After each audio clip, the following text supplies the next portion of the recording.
right, we're here with Coach Kellie Harper, Rickea Jackson, and Jordan Horston. We'll start off with an opening comment from Coach, and then we'll take questions for the student athletes. Coach?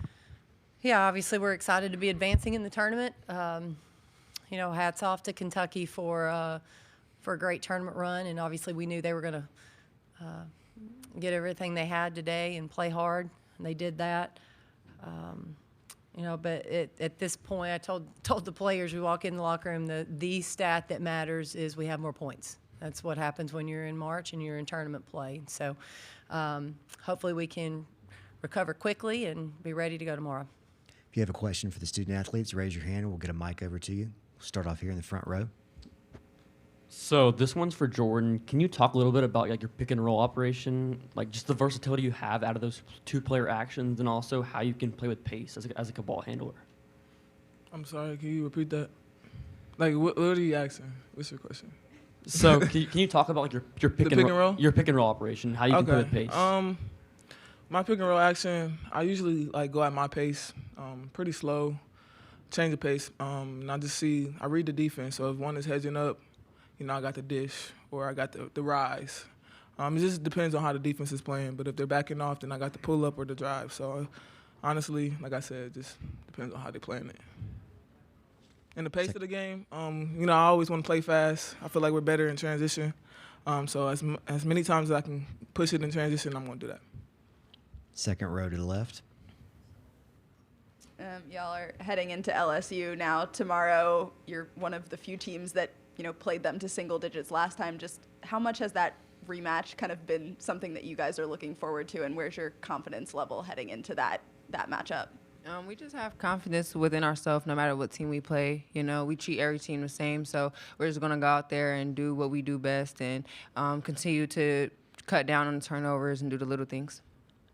Front row. Y'all have had such a challenging pre-conference schedule, and then also just going up against SEC play. Looking to now, how do you think that's helped you in today's matchup, but also going forward? I feel like it's helped us, build who we are. It allowed us to build character, figure out, what the culture of the team is. It allowed us to go through adversity at an early stage. And I feel like, having those games under our belt now has prepared us for, a long tournament run. So I'm very happy at the schedule that we played. We learned from every loss that we took, and we're continuing to grow. So, back left. Yeah, you had a career high in your free throw attempts and free throws made, season high 34 points. You love being down there in the paint, the aggressiveness there. What was it like just to be so efficient on offense today? It's just, fun being efficient for my teammates and, just me being aggressive down low. My teammates kept getting me the ball in my spot, so I just tried to convert for them.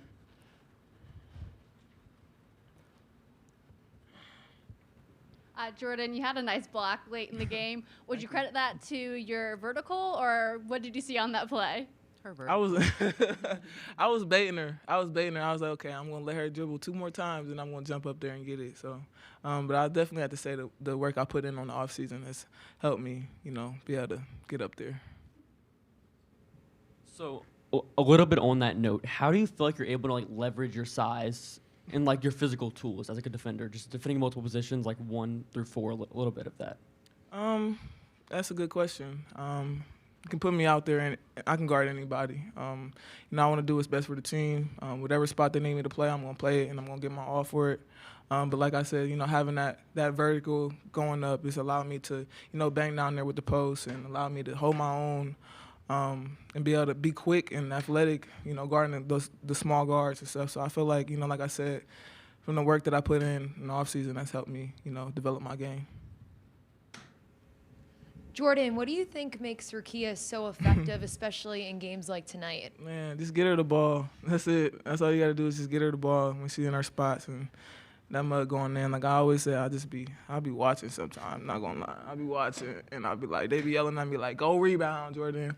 I'm like, dang, that's pretty. But nah, it's just like, she's a beast. Like I said, nobody can stop her, period. So nice. Shut up. Rickea, transferring from another SEC team, you've been to this tournament before. How does it differ this year and playing on Tennessee? I would just have to say, like, the team chemistry, you know, like, it took us a minute to get where we are, but it just feels great to play on a team where we each and every person is a threat and everyone know their role and we just have structure. So it's just really fun playing here, and yeah. Anything else for the student athletes? Last one, front row. Can y'all speak to the fourth quarter? I mean, you finished well. I know sometimes that's been a challenge in some games. So can you talk about just finishing strong even when they cut that lead really close? Yeah, we know at the end of the day, Kentucky was never going to back down. They could be down 30. They will never give up to a team, and that's just one of their identities. So we just knew, like, we had to close that game out and be smart and be productive, and I feel like we did that. But, you know, they was never going to lay down, and we weren't either. So we definitely had to, you know, put our foot on the pedal at the end to close it out. At the end of the day, the person with the most points is all that matters. So no matter how ugly it is, no matter how many turnovers we had, we still won, and we still playing basketball. So we on to the next, and we going to get better from there. All right. Thank you, ladies. Y'all Thank free to y'all. go. Thank you. Good job.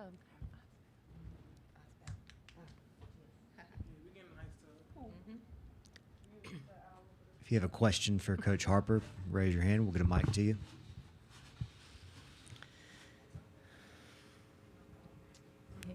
What's the challenge of playing a team back to back? Like, you played Kentucky just a couple of days ago, and what sort of did you feel like was different in this matchup compared to the last one you had with them? Yeah, I thought they played a lot better. They're playing with momentum, nothing to lose. They're in a tournament. They're feeling good. I think the challenge of playing for us, obviously, we played them back to back. The challenge is you want to keep doing what worked, but you have to anticipate changes needing to be made. And so that's where we were. We went in it wanting to play the same way, but ready to make the adjustments that we saw from the previous game and their 2 games since. I think, the quick turnaround, that was probably the biggest challenge. Going off of that a little bit, I would love for you to just elaborate on the momentum part of that. Obviously 14th seed, but coming on with so much after these last 2 games. What was the mindset going into that, and then actually on the court, how did their momentum translate? Yeah, I think. I think for us, we're playing with confidence, and that's where we're having momentum. And I think Kentucky comes in with 2 big wins, and that's their momentum. And they have nothing to lose, and they're going out and they're gonna give it everything they've got. And I think for our team, we obviously played well enough to win. It was not going to be easy. We did not expect it to be easy, and I think that's why we won the game, because I think there were a few plays that we had to make, and we made them. Jordan mentioned it at the end. She kind of brought up the turnovers. That was an issue in the last meeting with Kentucky. Didn't really solve it here, but I think the offensive and defensive boards kind of masked it a little bit. What was it like in game, just seeing how many turnovers was being forced? Yeah, it was very frustrating. I think a lot of our turnovers are self-inflicted. I mean, we were trying to make a really tough play when the easy play was the right play. In games where you don't have a big margin for error, those can really bite you. So we've got to do a better job. We've had good games where we've been low turnovers, and we've had games where it led to a lot of points for our opponent, and we've still got to continue to work in that area. And it's mental. It's just having the focus when you need to have the focus. Back row. Coach, what are you expecting to see from LSU tomorrow, and how are you planning to combat that? Yeah, I don't think their game plan is going to change. I think they obviously shot the heck out of the ball today from the 3. They've got players obviously that can do that. They have an inside presence. They are really good on the offensive boards, and you've got a dynamic superstar, probably a couple of them really, that are just playmaking right now. So they're going to get after you defensively. They're going to be physical. They're going to do a great job on the boards, and doubt they'll change anything up offensively. Right here in the front. I was hoping you could speak to some of your transfers, what they've added to this team. Obviously, Rickea, an incredible night, but Jillian, other folks. Yeah, so going to try to go down the list real quickly. Obviously, Rickea, you can see what she's been able to do as she's come in and, added an unbelievable offensive punch to our team. Jasmine Powell come in, handled the ball. She had 7 boards on the defensive end today, which I thought was really tough. Thought she had some good possessions defensively. Jillian Hollingshead has been a go-to player for us in the paint. I think she'll continue to get touches there and be able to score and rebound for us. And then Jasmine Franklin, although low minutes, you know what you're getting from her. She's tough, she's aggressive, and really been a good, consistent player for our team. So, Coach, there was a moment early in the third quarter where Jordan got a high ball screen, they hedged the ball screen, and then she's able to kind of like split the defenders. She's able to get downhill and get into her floater. Can you just talk about how many different things she can do?